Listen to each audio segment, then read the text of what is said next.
persiapan dan bekal menjelang kematian. Dalam pembukaan ini insya Allah kita akan coba ya, menggugah dari sisi hakikat kehidupan dunia ini.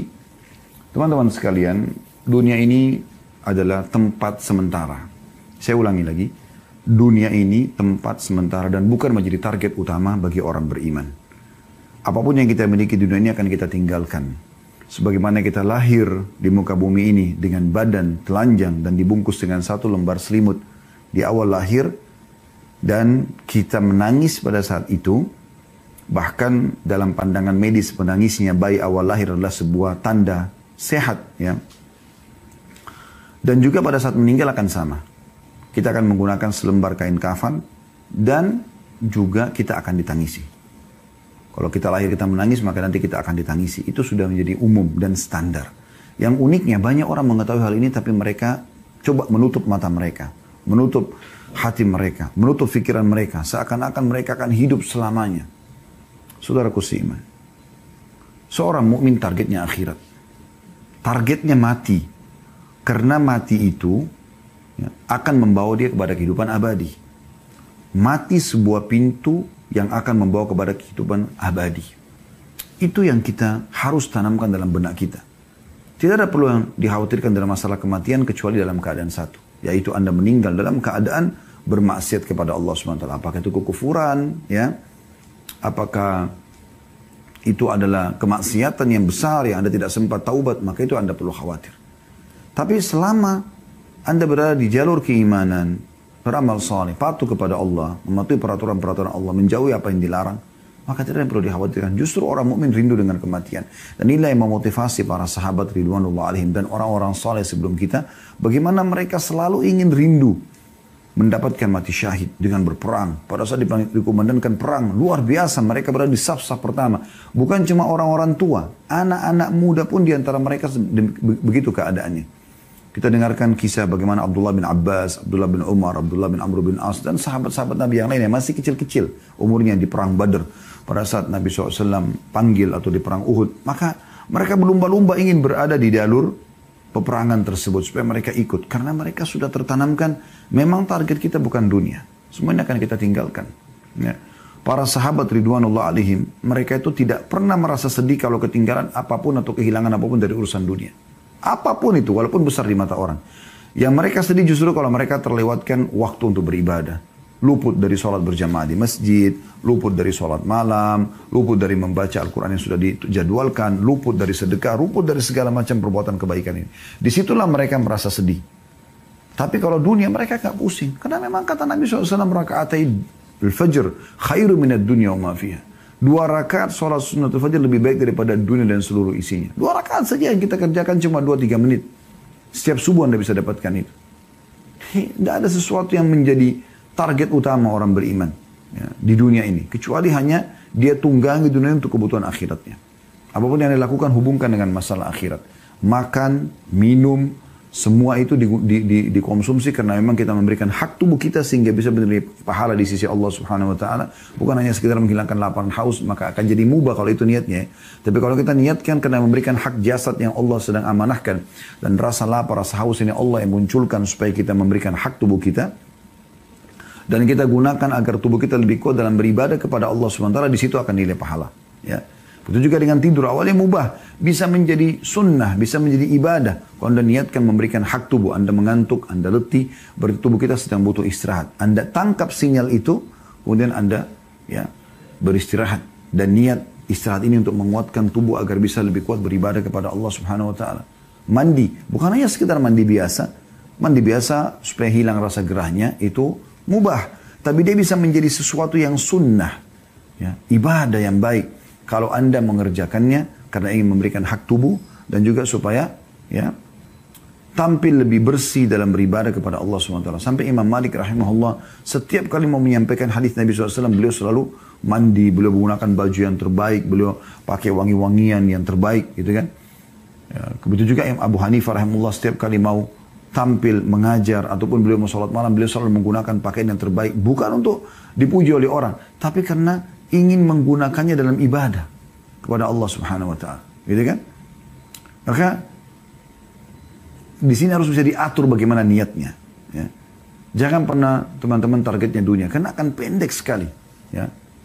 Tapi kalau maksudnya pendek sekali targetnya, ya.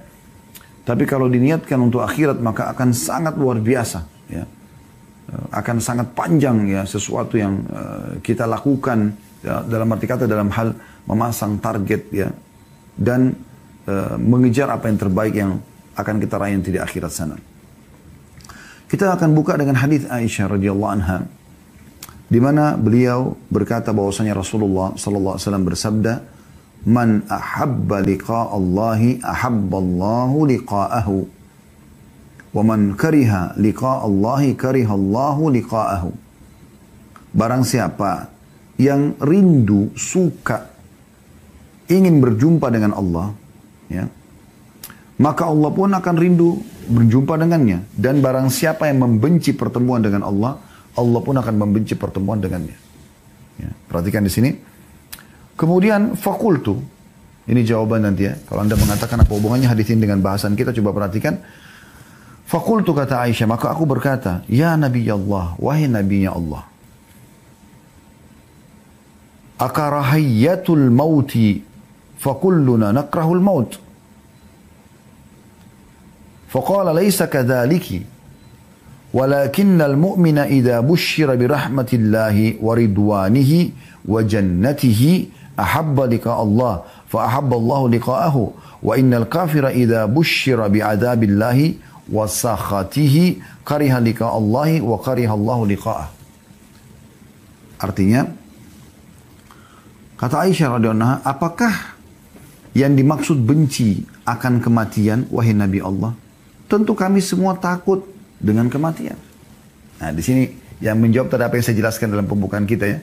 Jadi orang mukmin tidak perlu takut. Aisyah mengatakan kami selama ini masih takut mati, gitu kan. Tapi dengarkan bagaimana setelah Nabi SAW menjelaskan kepada beliau. Kata Nabi SAW, bukan begitu maksudnya. Namun, maksud yang benar adalah seorang mukmin jika diberi kabar gembira dengan rahmat, keridhaan serta surganya. Nanti kalau mati itu masuk surga loh. Nanti kan kita terima hasil amal-amal kita loh. Nah, misalnya kita bahasakan begitu. Maka dia pun akan rindu mati. Dia ingin rindu segera bertemu dengan Allah. Karena untuk bertemu dengan Allah kan harus mati dulu. Gak mungkin tidak gitu. Ya. Maka Allah pun suka bertemu dengannya. Dan barang siapa yang benci, jika orang kafir diberikan kabar tentang siksa Allah dan ahli maksiat. Nanti kau akan dimasuk neraka, nanti kau akan disiksa. Maka dia pun benci untuk bertemu dengan Allah. Maka Allah pun benci bertemu dengannya. Hadis ini sahih riwayatkan Imam Muslim. Ulama coba mengatakan ada dua jenis orang yang takut mati. Yang pertama takut yang tidak tercela. Yaitu takut sebagai sifat orang mukmin. Misalnya dia takut nanti kalau dia mati amalnya masih kurang. Contoh. Nah itu masih positif ya. Jadi bukan takut karena kematian tapi takut amalnya kurang. Itu sering dinukil dari para salafus saleh. Mereka memang khawatir jangan sampai mereka mati dalam kondisi ya, amalnya masih kurang. Kemudian takut yang tercela adalah takut yang menunjukkan lemahnya iman karena tidak mau berpisah dengan dunia. Maka ini sangat ya buruk. Dan ini yang membuat umat Islam menjadi lemah.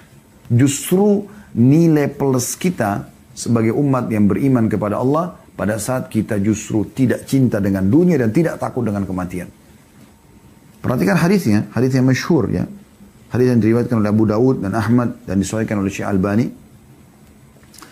Melalui Thauban radhiyallahu anhu, qala Rasulullah sallallahu alaihi wasallam, bahwasanya Rasulullah SAW bersabda, yushiku al-umama an tada'a alaikum kama tada'a al-akalatu ila qas'atiha.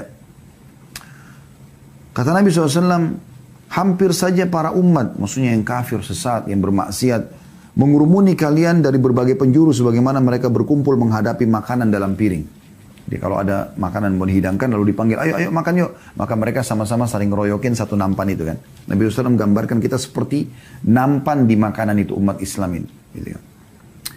Faqala qailun min killatin nahnu yawma idzin. Maka salah seorang mengatakan, ya Rasulullah, apakah pada satu kami sedikit? Kenapa para sahabat menanyakan ini teman-teman sekalian? Karena memang di zaman beliau saja, di zaman Nabi Muhammad SAW, umat Islam sedikit sekali. Kota Madinah kota yang kecil. ya, dibandingkan kota-kota umat Islam sekarang ini. Dengan jumlah sedikit, kota mereka kecil, persenjataan mereka masih sederhana. Orang-orang kafir pada ketakutan dengan kaum muslimin. Ya. Merasa segan. Maka sahabat ini mengatakannya, Rasulullah, waktu kami dikeroyokin itu nanti, apakah jumlah kami sedikit? Qala bal antum yawma idin kathir. Ketahuilah pada hari itu kalian sangat banyak. Sekarang jumlah kita miliaran umat Islam. Walakinnakum gutha'u ka gutha'is sail. Tapi pada saat itu kalian seperti buih di lautan. Ya. Buih di lautan yang tidak ada, ya, atau sampah yang dibawa oleh air hujan. Jadi kayak bawa arus, nggak ada nilainya gitu ya. Wala yanzi'annallahu min suduri aduwikum al-mahabata minkum. Pada saat itu Allah sudah mencabut rasa segan dari musuh-musuh kalian. Wala yaghdhifannallahu fi qulubikum al-wahan. Dan pada saat itu disebabkan dalam hati kalian tertanam penyakit wahan. Faqala qailun ya Rasulullah wa mal wahan. Intinya di sini sebenarnya, kata seseorang, ya Rasulullah, apa itu wahan? Yang membuat akhirnya kami lemah, kami bisa dikeroyok oleh musuh. Ya. Kata Nabi SAW, qala hubbud dunya wa karahiyatil maut. Ini kuncinya. Cinta dunia, takut berpisah dengan dunia, dan juga benci dengan kematian. Bisa ditangkap ya? Relevansi antara dalil ini dengan apa yang kami sampaikan tadi di pembukaan. Seharusnya seorang mukmin atau setiap mukminah, ya, itu menjadikan target mati itu sebagai target dia. Karena dengan mati, dia akan menjadi orang yang menuju kepada kehidupan abadi. Bertemu dengan Tuhannya, bertemu dengan Rasulullah SAW, melihat hasil amalnya. Yang penting, orang-orang beriman itu sibuk dengan masalah, ya, amal solehnya. Kalau dia sudah tahu dia akan menuju ke akhirat, maka dia akan sibuk dengan amal soleh. Dia tidak akan ketinggalan sholat 5 waktu, tidak akan ketinggalan sholat-sholat sunnah. Dia terus meningkatkan kualitas dari ibadahnya, dan kuantitas bagi ibadah yang boleh ditingkatkan kuantitasnya. Contoh misalnya, kalau yang sholat 5 waktu sudah nggak boleh ditingkatkan lagi kuantitasnya. Memang sholat subuh sudah 2 rakaat, duhur, asar, isya 4 rakaat, maghrib 3 rakaat. Tidak mungkin ditambah rakaatnya, itu sudah baku. Nah ini kan ibadah yang tinggal ditingkatkan kualitasnya. Ya. Seperti on time, tingkatkan kualitas kehusyuannya, jumlah ayat bacaannya, jumlah bacaan-bacaan ruku dan sujudnya, tidaknya ragamnya semua divariasikan. Kemudian yang boleh ditambah seperti misalnya sedekah, ya. Kalau tadi dia biasa sedekah 10.000 rupiah, dia sekarang sedekah 20.000 rupiah. Dia tingkatkan ke 50.000, dia tingkat 100.000 rupiah, dia tingkat ke 1 juta rupiah. Dia coba selalu meningkatkan kualitas dan kuantitasnya. Itu juga dengan zikir yang memang dibolehkan untuk memperbanyak, gitu kan. Baca salawat pada Nabi SAW. Tadinya mungkin dia cuma baca 10 kali, sekarang dia pindah ke 100 kali, dia pindah ke 1000 kali. Dia coba tingkatkan kualitasnya, ya. Maka itu yang dimaksudkan dengan dia memperbanyak amal. Sehingga dia tinggal dengan penuh keyakinan dia akan menerima hasil amal itu. Karena Allah SWT mengatakan kan, وَمَنْ يَعْمَلْ مِثْقَالَ ذَرَّةٍ خَيْرًا يَرَى. Siapa yang berbuat seperti biji sawi dari kebaikan dia akan lihat. وَمَنْ يَعْمَلْ مِثْقَالَ ذَرَّةٍ شَرًّا يَرَى. Siapa yang berbuat seperti biji sawi keburukan maka dia akan lihat. Ya. Ini poin perlu digarisbawahi. Nabi SAW mengingatkan dalam banyak hadis agar jangan kita terlalaikan dengan dunia dan selalu ingat tentang kematian karena dia setiap saat bisa datang. Di antaranya hadis yang masyhur riwayat An-Nasai, riwayat Tirmidzi, Ibnu Majah, riwayat Ahmad. Ya. Dan hadis ini dinilai hasan sahih, ya, menurut Syekh Albani, yaitu hadis Abu Hurairah radhiyallahu anhu di mana Nabi SAW bersabda, "Aktsiru dzikra hadhimil ladzat." Artinya perbanyak mengingat pemutus kelezatan dunia. Saya mati. Ingat setiap saat kita akan mati, ya. Dan dalam kisah yang lain Ibnu Umar radhiyallahu anhu menceritakan, qala kuntu ma'a Rasulillah sallallahu alaihi wasallam faja'ahu rajulun minal ansar. Saya pernah duduk bersama Rasulullah SAW dan datanglah seorang laki-laki dari Ansar. Ya. Fasallama ala Nabi SAW, dia mengucapkan salam kepada Nabi SAW. Thumma qala, kemudian dia berkata, ya Rasulullah, ayyul mu'minina afdal. Siapakah orang beriman yang paling baik, yang paling afdal, paling Allah cintai, paling besar pahalanya, paling mulia kedudukannya, paling tinggi derajatnya. Itu maknanya semua. Qala ahsanuhum khuluqa. Yang paling baik akhlaknya. Santun, ramah, dermawan, semuanya kebaikan-kebaikan ada padanya. Qala fa'ayul mu'minina akyas. Lalu siapa orang mukmin yang paling cerdas? Qala aktsaruhum lil mauti dzikra. Orang mukmin yang paling banyak mengingat kematian. Wa ahsanuhum lima ba'du isti'dada ulaikal akyas. Dan yang paling banyak punya persiapan yang nanti dihadapi setelah kematian. Maksudnya amal saleh, iman dan amal saleh. Maka mereka lah orang-orang yang paling cerdas. Ya. Hadis ini diriwayatkan di Ibnu Majah dan dinyatakan hasan. Juga dalam hadis Nabi SAW yang mengingatkan kepada kita bagaimana caranya agar kita lebih khusyuk dalam sholat, kita lebih semangat dalam ibadah, mengingat kematian. Kalau kita akan kembali, waktu kita terbatas. Ya. Dan ingat teman-teman sekalian, umur kita sebenarnya yang sudah berlalu. Itu umur kita yang sebenarnya. Kayak saya umur 46 tahun, inilah umur saya sebenarnya. Ini yang sudah pasti sudah saya laluin, sudah saya pakai gitu. Tinggal kalau di atas amal soleh kita berharap Allah kabulkan. Kalau ada dosa kita tinggal bertobat dan istighfar kepada Allah. Segera sebelum datang ajal. Jangan selalu berangan-angan dengan yang akan datang. Allahu alam. Berapa umur kita Allah kasih. Semoga Allah panjangkan umur kita di atas ketaatan. Tapi kita tidak pernah tahu berapa banyak lagi umur kita. Jangan terus-menerus lalai. Selalu berangan-angan ulang tahun, ulang tahun, ulang tahun. Lalu dirayakan seperti orang-orang kafir. Ini melalaikan. Makanya para ulama melarang acara ulang tahun itu. Karena memang melalaikan orang. Tiup lilin, kue, pesta-pesta, apalagi kemaksiatan dilakukan. Subhanallah, orang Islam bukan seperti itu keadaannya. Makin bertambah umur berarti makin dekat dia dengan liang lahatnya. Saya dan Anda semua sedang menuju ke liang lahat. Kita tidak tahu siapa yang berdiri jatuh ke liang lahat tersebut. Kata Nabi SAW, agar kita bisa lebih khusyuk sholat, bisa lebih semangat dalam ibadah. Uzkuril mauta fi sholatik. Ya, kata Nabi SAW kepada seorang sahabat. Ingatlah kematian dalam sholatmu. Fa inna rajula idha dhakara al-maut fi sholatihi. Ya. Fahariyun an yuhsina sholatahu. Karena kalau dia ingat kematian dalam sholatnya, dia akan memperindah sholatnya. Wasul sholata rajulin la yadullu annahu yusalli sholatu atau sholatan ghairaha. Wa iyyaka wa kulla amrin ya'tadhiru atau yu'tadhiru minhu. Sholatlah seperti orang yang tidak menyangka lagi bahwasanya ia masih punya kesempatan untuk sholat. Hati-hatilah dengan perkara yang kelak malah engkau meminta udzur meralatnya. Maksudnya di akhirat. Dan tidak bisa lagi diperbaikin gitu. Ya. Ini teman-teman sekalian harus jadi sebuah pelajaran. Ya. Sebuah peringatan buat kita. Kalau misalnya ada seseorang, saya sering kasih contoh ini, saya ingatkan kembali ya. Kalau misalnya ada seseorang divonis oleh dokter. Dokter mengatakan, umur Anda tinggal hari ini. Penyakit ini nggak bisa sembuh lagi sudah. Apa boleh buat? Sudah harus ya meninggal dunia. Seperti itulah. Lalu Anda masih punya kesempatan untuk sholat. Atau misalnya Anda ditangkap oleh musuh, ditawan, dan sudah tidak bisa lagi buat apa-apa. Musuh akan membunuh Anda. Anda masih dikasih kesempatan buat satu hal. Lalu Anda punya kesempatan untuk sholat. Habis sholat Anda dipenggal. Kira-kira bagaimana sholat Anda? Tentu Anda akan coba menjaga kekhusyuan kepada Allah Subhanahu wa Ta'ala. Harusnya kita tidak harus tunggu itu teman-teman. Karena malaikat maut jauh lebih hebat, ya, lebih dahsyat prosesnya dibandingkan dengan orang yang akan memenggal kepala Anda itu. Nabi SAW memastikan dalam hadits Ibnu Hibban, Al-Baihaqi dengan sanad hasan. Manfaat mengingat kematian ini, ya.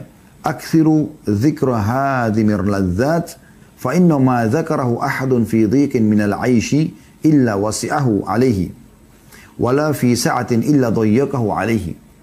Perbanyak mengingat pemutus kelezatan dunia, maksudnya kematian. Karena jika seorang mengingatnya saat kehidupannya sempit, maka ia akan merasa lapang. Dari lagi susah, dia akan tahu, oh, saya akan meninggal kok. Saya juga akan menuju kepada kehidupan abadi. Saya akan senang nanti di sana gitu. Ya. Dan kalau seandainya orang mengingatnya pada saat dia lagi lapang, ya, maka ia tidak akan tertipu dengan dunia. Imam Ad-Dahhak memberikan nasihat yang baik. Dan ini dinukil oleh Al-Qurtubi dalam kitab At-Tadhkirah beliau. Orang yang mengingat mati, maka akan membantu dia menyegerakan taubatnya. Akan membuat hatinya penuh dengan qanaah, rasa cukup. Akan membuat dia semangat beribadah. 3 hal dia dapatkan. dia akan segera bertaubat, dia akan selalu merasa cukup dengan apa yang ada, dan dia juga akan semangat ibadah. Sedangkan orang kalau lupa mati, sebaliknya, dia akan tunda-tunda taubat, dia tidak akan selalu cukup, merasa cukup dengan apa yang ada, dan dia akan bermalas-malas dalam ibadah. Mati ini teman-teman, bagaimanapun caranya kita coba menghindar, tidak akan pernah bisa luput. Sehebat apapun Anda berusaha untuk melepaskan diri dari kematian. Kalaupun orang mau coba, tidak ada gunanya. Coba renungi bagaimana Allah mengatakan dalam surah Jum'ah ayat 8. Dan ini kekal ditilawakan oleh orang yang beriman sampai menjelang hari kiamat nanti. A'udzubillahi minasyaitonirrajim, surah Al-Jum'ah ayat 8. Qul innal mauta alladhi tafirruna minhu fa innahu mulaqikum thumma turadduna ila alimil ghaibi wasyahadati fayunabbi'ukum bima kuntum ta'malun. Katakan hai Muhammad, serukan kepada semua orang, ya, sesungguhnya kematian yang kamu lari daripadanya, maka sesungguhnya kematian akan menemui kamu. Kemudian kamu akan dikembalikan kepada Allah yang mengetahui yang gaib dan yang nyata. Lalu dia Allah akan memberitahukan kepadamu apa yang telah kamu kerjakan. Kematian yang kau lari daripadanya pasti akan datang kepadamu. Dalam surah An-Nisa ayat 78 Allah juga mengingatkan potongan ayat A'udzubillahi minasyaitonir rajim. Aynama takunu yudrikkumul mautu walau kuntum fi burujin musyayyadah. Dimanapun kau berada, kematian akan mendapatkan kamu. Pasti kau akan mati. Kendati pun kamu dalam benteng yang tinggi lagi kokoh. Kemudian dalam surah Ar-Rahman ayat 26 sampai 27 Allah juga mengingatkan, A'udzubillahi minasyaitonirrajim. Kullu man 'alaiha fan wa yabqa wajhu rabbika dzul jalali wal ikram. Semua ada di muka bumi ini pasti akan binasa. Dan yang tetap kekal lazat Tuhanmu yang mempunyai kebesaran dan kemuliaan. Surah Al-Imran 185 ayat yang paling masyhur masalah kematian. A'udzubillahi minasyaitonirrajim. Kullu nafsin dha'iqatul maut. Al-ayat. Semua jiwa pasti akan mati. Ya. Kata Ibnu Katsir rahimahullah berhubungan dengan ayat-ayat ini.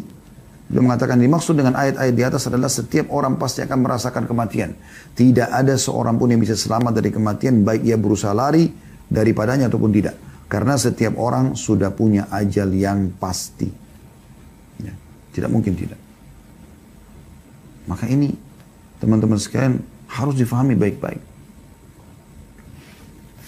Oleh karena itu teman-teman, renungilah beberapa hal ini. Memang Nabi SAW ingatkan kepada kita, jangan jadikan dunia ini sebagai target. Saya ingin sentuh sisi ininya ya. Karena kalau kita bicara masalah bekal menjelang kematian, kalau orang membahas masalah perbanyaklah sholat, perbanyaklah puasa, itu ada juga pintunya sendiri untuk dibahas. Dan itu butuh pertemuan khusus bahas itu. Yang kami ingin sentuh tidak. Saya ingin membuat sebuah kendaraan teman-teman sekalian yang saya harapkan ini bisa menjadi pendongkrak utama Anda untuk bisa mengerjakan semua ibadah itu. Dengan sendirinya setelah dengarkan ini Anda akan sholat, Anda akan puasa, Anda akan zikir, Anda akan berdoa, Anda akan bakti sama orang tua, Anda akan bertobat. Semua akan Anda kerjakan. Itu yang saya inginkan dengan pertemuan kita ini. Ini yang saya masukkan dengan bekal menjelang kematian itu. Coba renungi sabda Nabi SAW yang lain. Dari hadis Ibnu Umar radhiyallahu anhu. Ya, hadis ini diriwayatkan oleh Bukhari.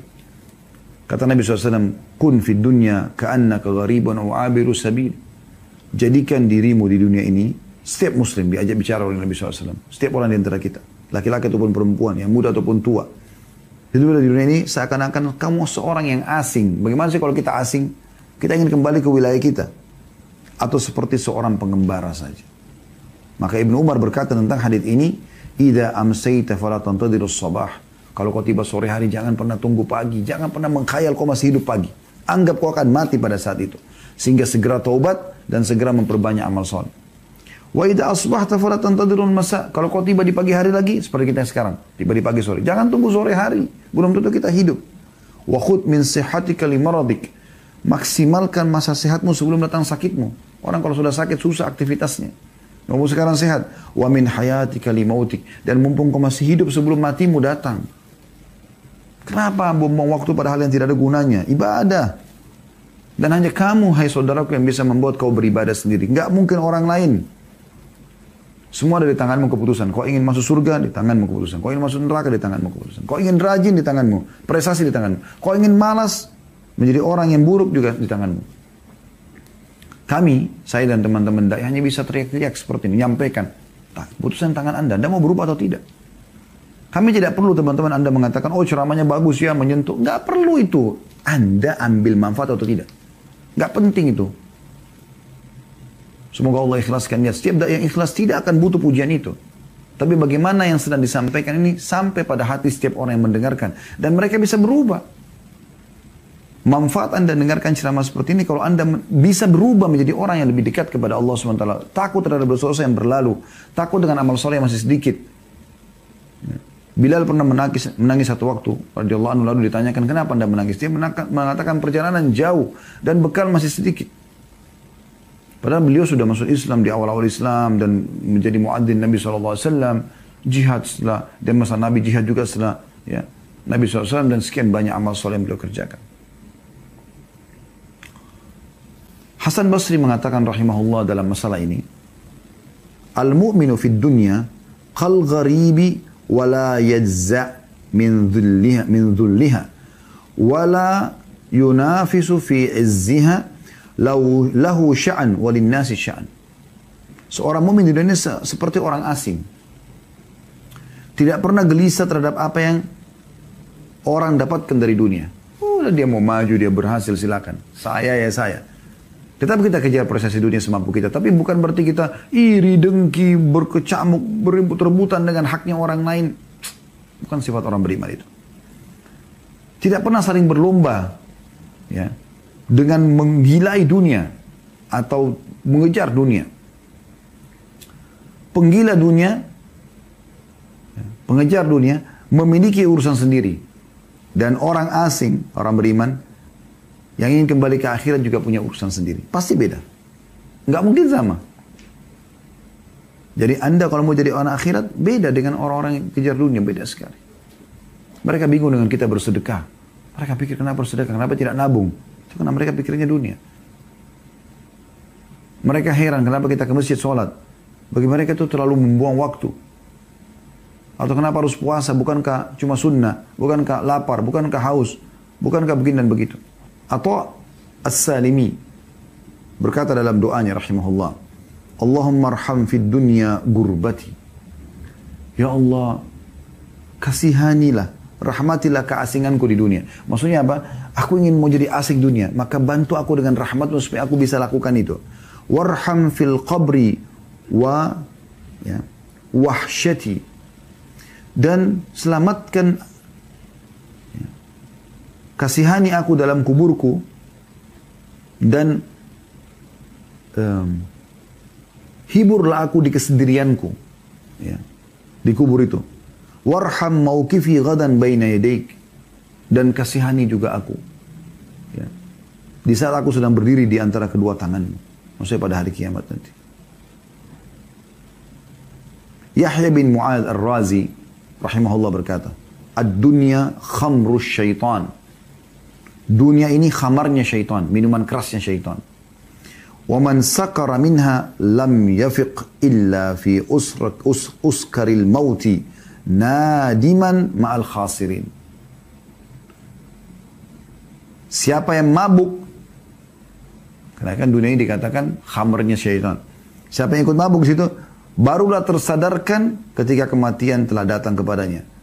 Nantinya ia akan menyesal bersama dengan orang-orang yang merugi. Ada sebuah nasihat yang luar biasa dari Fudail bin Iyad rahimahullah. Seorang ulama tabi'in masyhur. Dia pernah bicara sama seseorang. Kebetulan beliau sudah tua, orang itu juga sudah tua. Yang diajak ngomongin sudah 60 tahunan. Seumur dengan beliau gitu. Beliau bertanya begini. Kam atat alaik? Kam atat alaik? Ya. Udah berapa umurmu? Orang itu menjawab, sittuna sana. 60 tahun. Kata Fudail, فأنت منذ 60 سنة تسير إلى ربك يوشك أن تبلغ. Kalau begitu kau sudah 60 tahun berjalan menuju Tuhanmu dan sebentar lagi kau akan sampai. Orang itu mengatakan, Inna lillahi wa inna ilaihi raji'un. Kami milik Allah, kami akan kembali kepada Allah. Kata Fudail, ata'arifu tafsirah? Apa kau tahu apa makna kalimat yang kau ucapkan tadi, istirja itu? Inna lillahi wa inna raji'un. Orang itu diam. Lalu Fudail mengatakan, ya, Ana lillahi abdun wa ilaihi raji'. Makna yang kau ucapkan tadi, inna lillahi wa inna raji'un itu, karena kan ini bukan cuma pada saat orang mati seperti sebagian orang Indonesia pahami ya, Tapi yang diucapkan kalimat pada saat orang merasa ada sesuatu yang luput dari dia. Bisa jadi musibah buat dia karena umur sudah 60 tahun, mungkin amalnya masih sedikit, mungkin tobatnya belum diterima gitu loh. Jadi masukkan dalam kisah ini. Maka Fudail mengatakan yang kau ucapkan tadi, inna lillahi wa inna raji'un. Maknanya, aku adalah hamba Allah dan akan kembali kepada Allah. Itu maknanya. Faman alima annahu lillahi abdun, siapa yang sadar kalau dia adalah hamba Allah, wa annahu ilaihi raji' dan dia akan kembali kepadanya, falya'lam annahu mauquf, maka dia harus sadar kalau dia akan berdiri nanti di hadapan Allah. Wa man 'alima annahu mauquf, dan siapa yang tahu nanti dia akan diberdirikan pada hari kiamat, falya'lam annahu mas'ul, maka dia juga tahu dia akan bertanggung jawab. Wa man 'alima annahu mas'ul falyu'id lis-su'ali jawaba. Dan barang siapa yang tahu dia akan diminta pertanggungjawaban, maka dia harus punya persiapan untuk menjawab itu. Maka orang itu bertanya lagi kepada Fudail, famal hila, kalau gitu apa solusinya? Kata Fudail, yasira, mudah sekali. Orang itu bertanya, mahiyah, apa itu? Kata Fudail, tuhsinu fima bakiya, yugfaru laka ma madha. Ini kalimat luar biasa ya.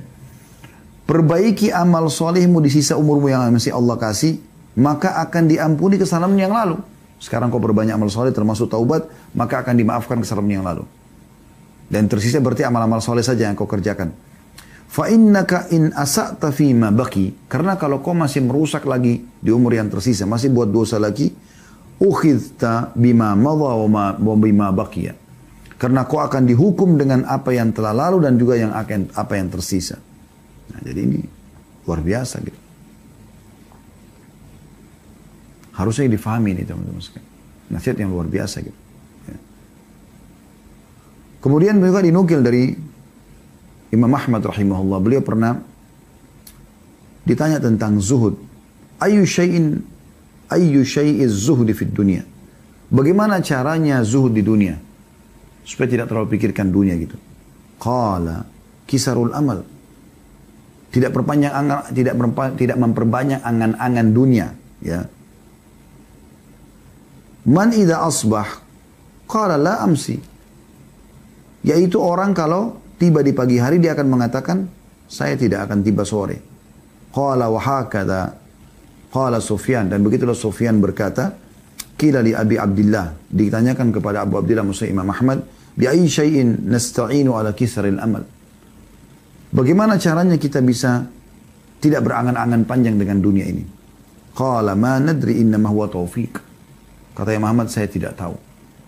Yang saya tahu adalah taufik dari Allah. Itu Allah yang memberikan itu. Maka teman-teman renungi baik-baik. Sebelum datang kematian, jangan pernah kita termasuk orang yang mengucapkan ayat ini. Surah Al-Mu'minun, ayat 99 sampai ayat 100. Orang-orang yang banyak maksiatnya tidak sempat taubat. Lalai semua waktu di dunia selama hidup yang Allah kasih. Apalagi dalam keadaan kekafiran, kemunafikan, kemusyrikan. Perbuatan-perbuatan bid'ah, sibuk dengan semua hal-hal yang langgar, diingatkan tidak mau tahu, maka mereka pada saat meninggal akan mengatakan ayat ini, qala rabbirji'un la'alli a'malu salihan fima tarakt. Wahai Tuhanku, kembalikan aku ke dunia, semoga aku bisa mengerjakan amal soleh yang dulu aku tinggalkan. Jangan sampai kita termasuk orang-orang yang seperti ini teman-teman sekalian. Orang yang sibuk menyebutkan masalah-masalah seperti ini. Tidak ada gunanya buat dia. Pertanyaan sederhana teman-teman sekalian. Sampai kapan Anda selalu menunda sholat? Sampai kapan Anda selalu tidak khusyuk dalam sholat? Sampai kapan Anda tidak mau mengerjakan sholat sunnah? Dengan berbagai macam jenisnya. Sampai kapan Anda menunda-nunda puasa Ramadan dan membayar utangnya? Sampai kapan Anda tidak mau berpuasa sunnah? Umur terus berjalan. Sampai kapan Anda tidak mau membayar zakat? Sampai kapan Anda tidak mau bersedekah? Kita bahas yang wajib dan yang sunnahnya di sini.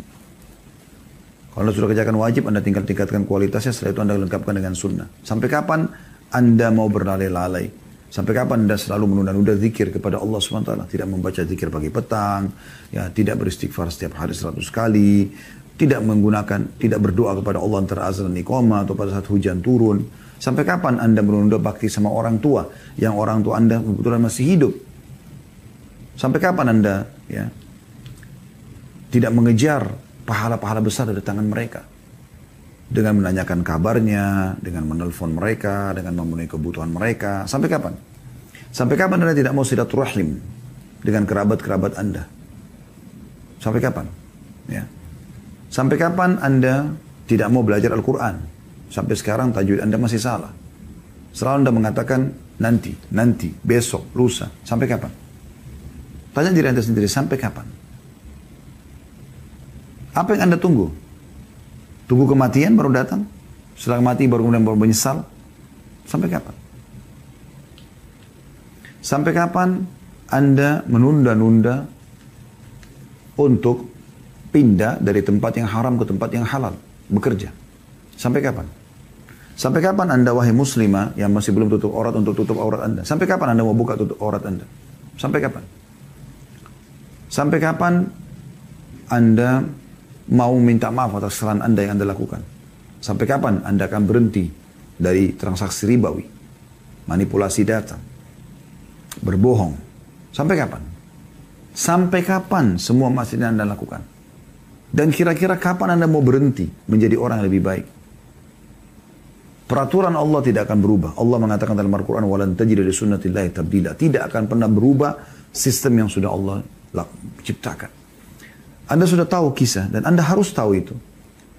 Kisah Nabi-Nabi dan orang-orang yang menjadi pengikutnya. Tidak usah jauh-jauh, kita langsung kepada Nabi Muhammad SAW dan para sahabatnya. Lihat bagaimana Abu Bakar, Umar, Uthman, Ali, Talha, Zubair, dan kisah-kisah sahabat Nabi seluruhnya. Ridwanullah alaihim yang ikhlas, yang meninggal dalam keadaan iman. Kita tidak bicara yang sempat murtad, yang memang pura-pura masuk Islam yang jadi munafik. Kita bicara sahabat-sahabat Nabi yang betul-betul tulus. Dan kisah-kisah mereka di kedua tangan kita. Kami sudah membedah lebih dari 50 kisah sahabat Anda bisa dengarkan. Anda bisa banyak baca buku dalam bahasa Indonesia tentang kisah mereka. Kisah-kisah sahabiat Nabi, para ummahatil mukminin, para istri-istri Nabi, dan juga para sahabat Nabi yang lain. Bagaimana perjuangan mereka dalam rumah tangga mereka, dalam memperjuangkan sunnah Nabi SAW, dalam ikut berjihad dengan Nabi SAW. Lihat mereka. Mereka adalah orang-orang yang sudah sukses. Ya. Siapa yang mengikuti mereka, maka buah tidak akan jauh dari pohonnya. Kita akan bersama dengan mereka. Dan dalam kehidupan mereka ada orang-orang munafik. Ada Abdullah bin Ubay bin Ka'ab, Ubaidillah bin Ubay bin Ka'ab, Ubaidillah bin Ubay bin Ka'ab ya. Ya maaf, Ubaidillah bin Abi Salul. Mohon maaf, saya ulangi. Ubaidillah bin Ubay bin Salul. Kemudian ada beberapa tokoh-tokoh munafikin ya di Madinah. Pura-pura Islam. Sampai kapan Anda mau seperti ini? Mau seperti ini? Akan sama. Ujungnya akan sama dengan mereka. Yang masih dalam keadaan kafir. Lihat Abu Jahal, Abu Lahab. Jaya mereka cuma sebentar di Mekah. Habis itu pada saat mereka terbunuh di perang Badar selesai. Abu Jahal terbunuh, Umayyah bin Khalaf terbunuh, Syaibah terbunuh, Al-Walid terbunuh, Uqbah terbunuh, ya. Utbah ya terbunuh. Bukan Uqbah tapi Utbah. Kemudian Abu Lahab terbunuh tapi di Mekah, bukan di peperangannya.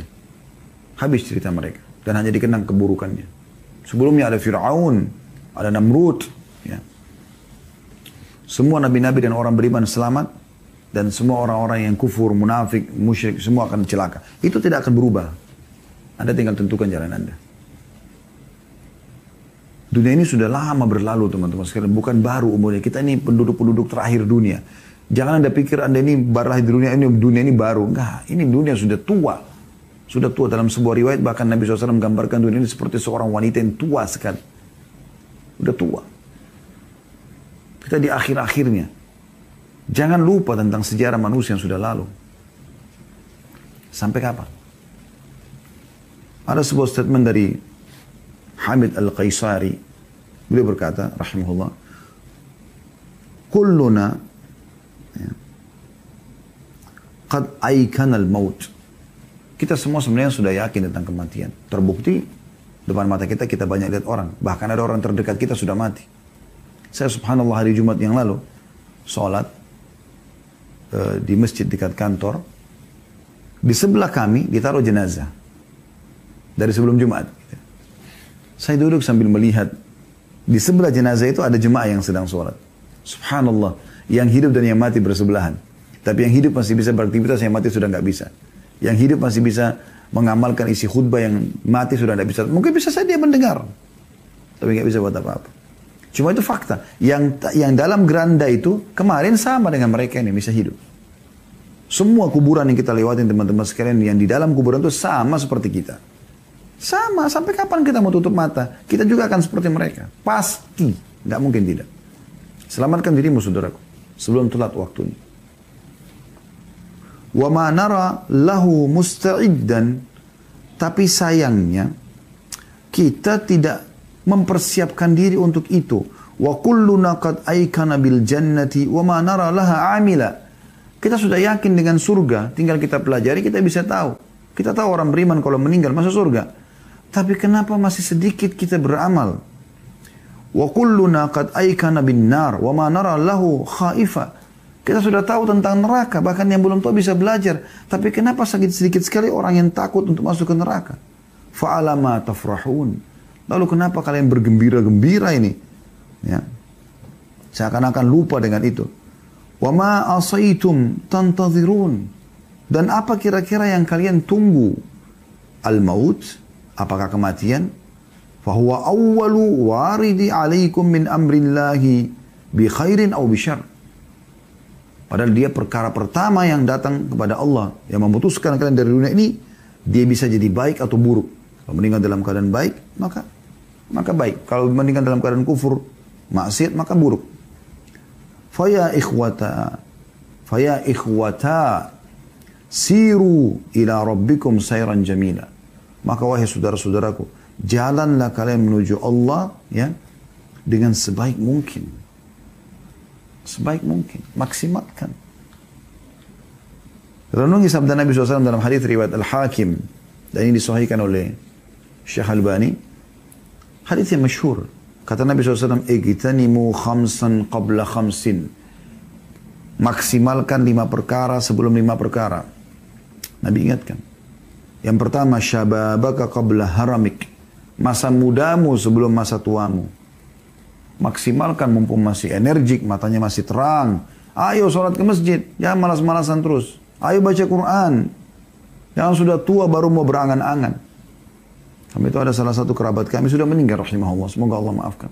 Setelah umurnya 65 tahun baru dia bilang, saya mulai sekarang mau baca kisah-kisah sahabat dan saya mau menulis buku-buku itu. 65 tahun umurnya.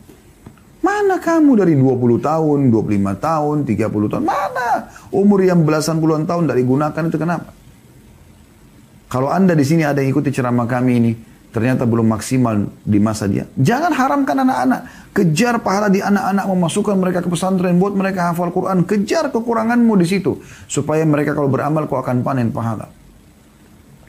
Yang kedua, wasihatika qabla sakamik. Sehatmu sebelum kau sakit. Anda ikut acara ini kalau Anda belum flu, belum demam, belum rematik, belum stroke, belum segala macam. Maksimalkan akhi dan ukhti. Ibadah. Ibadah. Kami cuma bisa teriak-teriak seperti ini. Keputusan di tanganmu, hai saudaraku. Berubah. Gitu kan. Berubah, semua di tanganmu. Kalau kau ingin berubah, maka Allah akan mudahkan itu. Kata Allah SWT dalam Al-Quran. A'udhu billahi minasyaitonirrajim. Inna Allah la yughayyiru ma biqawmin hatta yughayyiru ma bi anfusihim. Allah tidak akan mengubah nasib satu kaum sampai mereka mengubah diri mereka sendiri. Kalau kita mau mengubah menjadi orang yang baik, hijrah, maka kita akan jadi seperti itu. Yang ketiga, wa ghinaka qabla faqri. Kayahmu, punya pendapatan sebelum miskin. Ayo sedekah. Kalau tiba saat di mana kau sudah bangkrut, tidak punya lagi yang kau bisa sedekahkan, kau akan nyesal. Yang keempat, wa faragaka qabla syagrik. Waktu kosongmu sebelum kau sibuk. Mana kadang-kadang orang bilang, wah nggak ada kerjaan nih, kosong. Sibuk nonton sesuatu sampai berjam-jam. Begadang dari malam sampai pagi. Akhi dan ukhti. Kenapa nggak begadang dengan Al-Quran? Mendengarkan ilmu, menulis. Imam Ahmad rahimahullah pernah begadang, nggak tidur semalam suntuk, hanya mau mengeluarkan dari sebuah hadis manfaat. Mana kita dari ini semua? Kenapa harus hal-hal yang kosong?